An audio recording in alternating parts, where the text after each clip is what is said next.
Hello everyone and welcome. Today we are diving deep into one of India's most critical maternal health initiatives, the Pradhan Mantri Surakshit Matritva Abhiyan.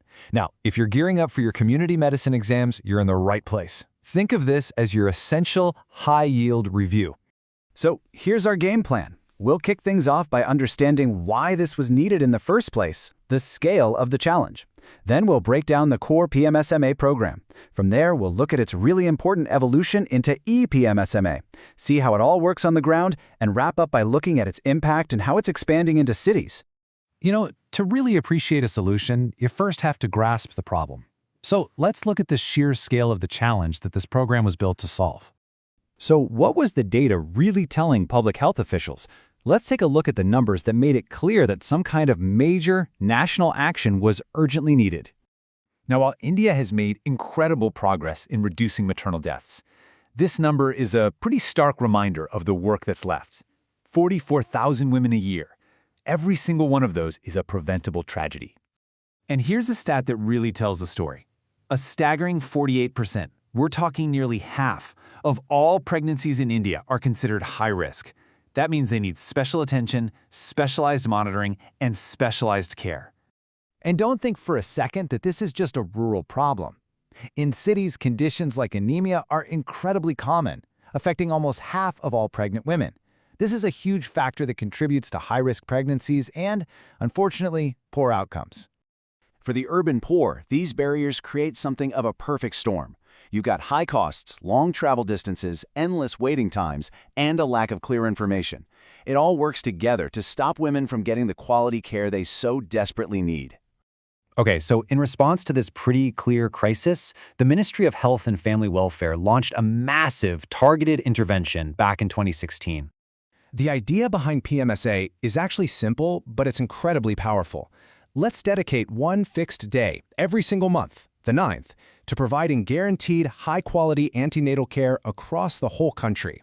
And let's especially focus on women in those crucial second and third trimesters.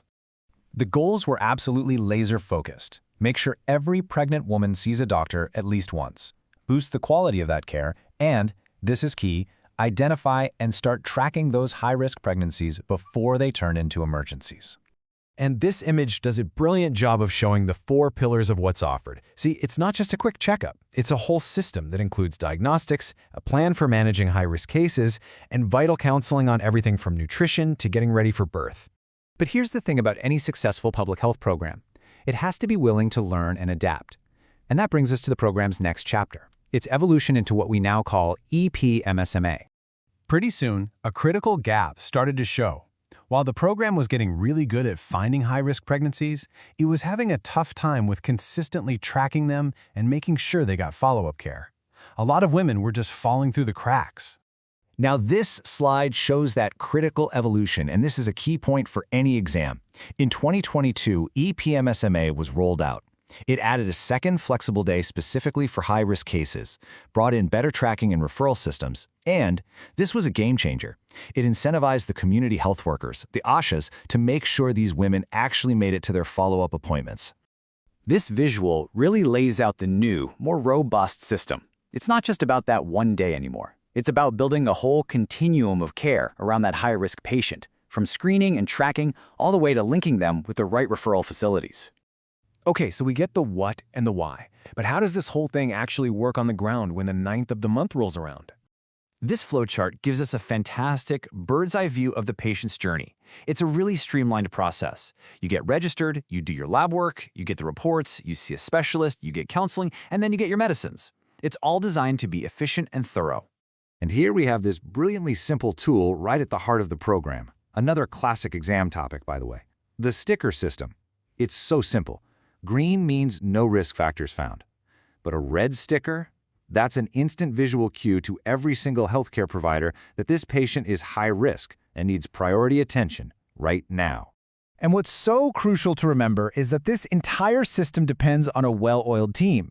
You have the ASHA worker at the community level getting women to the clinic, the A&M providing care, and the facility in charge making sure it all runs smoothly. Every role is clearly defined and absolutely essential. But the program didn't just stop in rural areas. It recognized the unique challenges happening in cities and has been working to expand its reach there, too. So you have initiatives like the Samagra Project, which are now providing vital technical support to strengthen these maternal care pathways, specifically in urban health centers, reaching the often overlooked urban poor. And this isn't some small pilot program. I mean, look at this chart. This shows the scale of the urban expansion in just 3 states. We're talking 238 primary healthcare facilities. That's a huge effort to bring quality care where it's desperately needed. I really love this quote from the official guidelines because it just perfectly captures the ambition here. This isn't just about lowering one statistic, it's seen as a game changer for public health in India and a huge step toward achieving those global development goals. And that really brings us to our final thought. The journey from PMSA to EPMSA shows us a system that is learning and getting better. So the question is, what's next? What new technologies, what new strategies, or what community ideas are needed to close that final gap and make sure that every single pregnancy in India is a safe and healthy one? It's a vital question for the future of public health.